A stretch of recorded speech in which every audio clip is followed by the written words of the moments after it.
ದಾರುಕ್ಕಿಂತ ಬಾಲ ಉದ್ದನೇ ಜಾಸ್ತಿ ಐತೆ. ಅವನು ದಾರ ಹಿಡ್ಕೊಂಡು ಆರಿಸೋ ಅಂದರೆ ಬಾಲ ಹಿಡ್ಕೊಂಡು ಆರಿಸ್ತವನೆ, ಬಾಲನೇ ಕಟ್ ಮಾಡಿಬಿಟ್ಟಲ್ಲೋ. ಗೈಸ್ ನಿಮಗೆ ಒಂದು ಒಳ್ಳೆ ಸುಂದರ ದೃಶ್ಯವನ್ನು ತೋರಿಸ್ತೀನಿ ಟೆರಸ್ ಮೇಲೆ ನಿಂತ್ಕೊಂಡು. ಗೈಸ್ ಈಗ ಒಳ್ಳೆ ವ್ಯೂ ಸಿಕ್ಕಿದೆ. ಹದ್ದುಗಳು ಫುಲ್ಲು ಹಾರಾಡ್ತಿದ್ದಾವೆ ಗಾಳಿಗೆ, ಸಂತೋಷದಿಂದ ರೆಕ್ಕೆ ಬಿಚ್ಚಿ ಹಾರಾಡ್ತಿದ್ದಾವೆ. ಆ ಹಾರಾಡೋದನ್ನ ನಾವು ಮೊಬೈಲಲ್ಲಿ ಸೆರೆ ಹಿಡಿತಾ ಇದ್ದೀವಿ. ನಮ್ಮ ಪಕ್ಕದ ಮನೆ ಹುಡುಗ ಗಾಳಿಪಟ ಆರಿಸ್ತವನೆ. ಆರಿಸು ಮಗ, ನನ್ನ ಮೇಲೆ ಆರಿಸ್ಬೇಡ ಕಣೋ.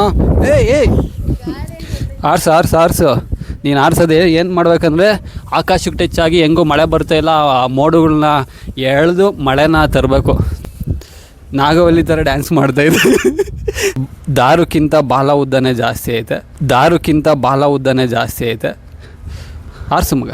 ನೋಡಿ ಇದು ದಾರು ಜೊತೆ ಬಿದ್ದುಬಿಟ್ಟು ಗಾಳಿಪಟ ಆರ್ಸೋಕ್ಕೆಲ್ಲ ಆಯ್ತಾಯಿಲ್ಲ. ಎಂಥ ಕೆಲಸ ಆಗೋಯ್ತು, ಬಾಲನೇ ಕಟ್ ಮಾಡಿಬಿಟ್ಟಲ್ಲೋ. ಇದು ಹೆಂಗೆ ಆರುತ್ತೆ ಈಗ?